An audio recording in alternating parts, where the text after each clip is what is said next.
So let's have a look at some of the main contenders.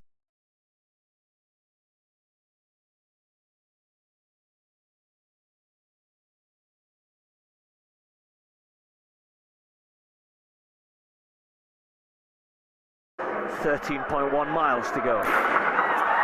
Oh, there's a fall at the start. I think it was Kamworror. I think it was Geofrey Kamworror, one of the pre-race favourites, who fell right at the start there.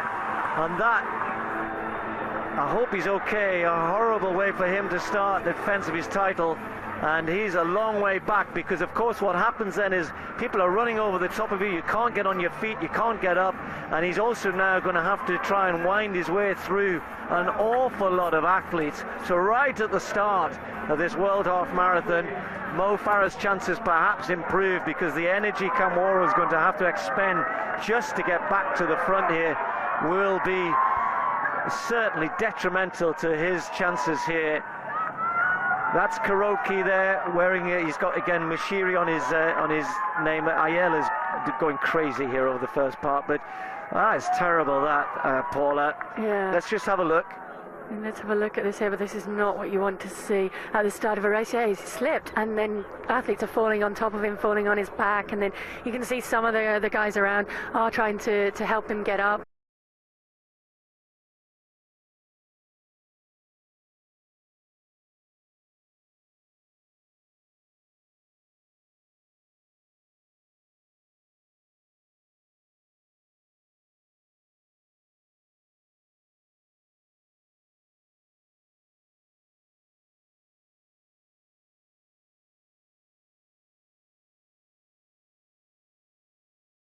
Pick himself up again, but it took a long time there before he was up and running, and you have to worry the speed that he went down, the force that he went down with as well. Has he done himself any injury damage there, which is going to make it even more difficult, as well as weaving his way in amongst all of those athletes to try and make up the ground gradually as he can back to this lead group. And Ayala there, I think, has realised, okay, something's happened, Kamworror's not there, here's my chance, let's make this hard from the start and make his job of catching that distance back up, if he's able to do that much harder.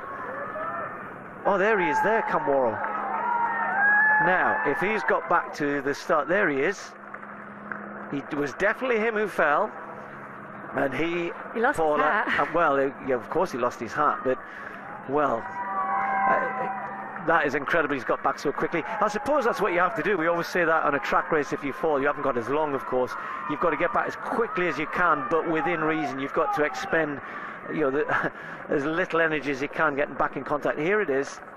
It's definitely him who goes. Here. It's his first stride down, and he just slips. I think somebody catches his foot behind. I think somebody maybe caught him from behind there.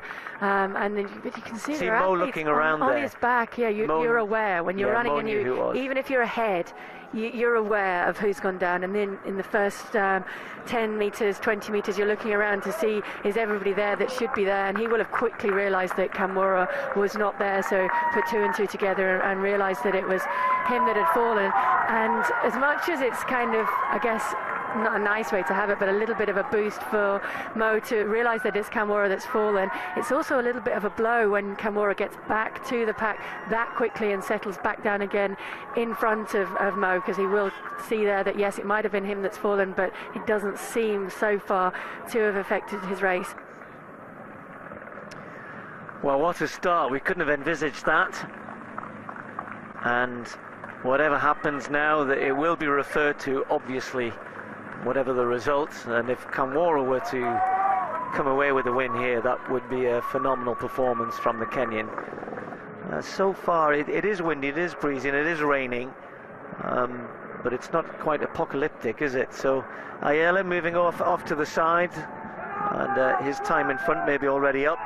This is going to be interesting, because I know what Mo thought was going to happen was that perhaps one of the lesser Kenyans, like Kiptu, for instance, might just be asked to take it out for Kamworror and for Karoki, and it looks as though Kiptu, well, he's tracking Ayala stride for stride as he weaves across the road, trying to get rid of his shadow, not able to at the moment. And he's doing the smart thing there, Paula, tucking in behind the taller figures there, but they're all head down, bowed into the wind. But look at Geofrey Kamworror. This is incredible from him. This is amazing. See just why we lost the pictures there with the wind. Rain now coming down. It's almost horizontal rain, and I would say that Mo didn't need an umbrella there because he might have been like Mary Poppins going backwards in the wrong direction. So I think he's doing the job now of trying to shelter him, but look how quickly that gap has opened up. And certainly we talked about that 10k split for Kharkiv, 27:31. That obviously has done damage to him. I think he's paying the price for those surges we saw in the early stages. But Kamworror is just phenomenal that he's been.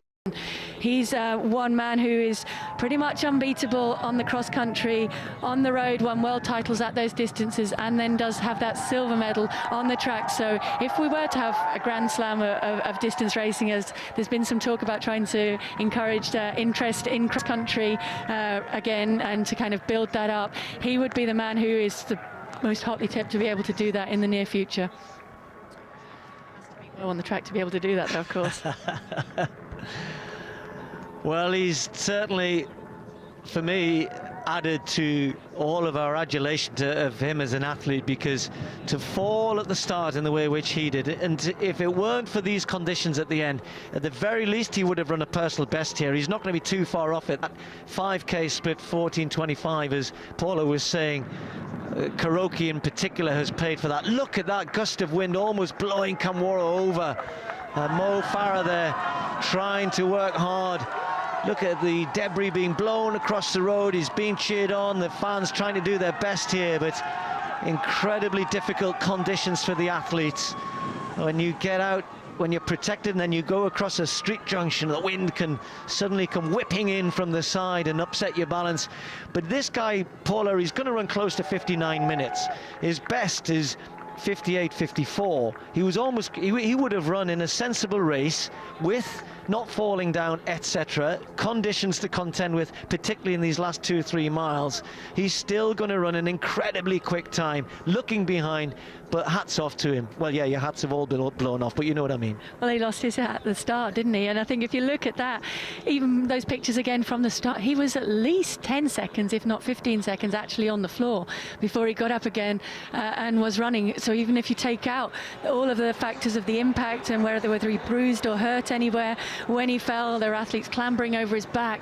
The fact that he got up, that he moved up so quickly to be able to close that gap and then really controlled this race. And I think he has to thank Kharkiv as well for the way they've worked together in not being wilted by the conditions. And I think they're approaching now the turn in, so it is going to be very low, 59 minutes. Geofrey Kamworror of Kenya, the world cross-country champion, and he's won this one before. He's the world silver medalist on the track, but this may well be one of his best performances ever. He's going to cross the winning line, or the finish line, to win the world half marathon title in the world conditions in Cardiff in a very, very quick time, given everything that happened today, including falling at the finish line, picking himself up, having to pick himself up, get himself back in the race, catch everybody else. Then one by one, they all fell away. His teammate, Bidan, will take the silver medal. And as Paula said, he perhaps should be thanked for the way in which he, Kamworror, away from the field, the two of them at times, 7:31, the middle 10k, up. Great track pace, and talking about track pace, Mo Farah with his big traditional sprint at the end. He's going to try and hold off Adola for the bronze medal. Is he going to do it? Ayala's coming back at him. Farah takes one more look behind and just checks. He gets the bronze medal for Great Britain. Mo Farah crosses the line just inside 60 minutes. Well done to him. That was hard. And he will take with him a European record on the roads, over 15 kilometers as well. A tough race, and that a result which I think Mo will be absolutely delighted with. A real testimony to his endurance, because to go out as hard as he did, they tried to destroy him, as they did with many of the others. He ended up coming through, biding his time a little bit. He was still running very, very fast, but staying strong in the latter stages.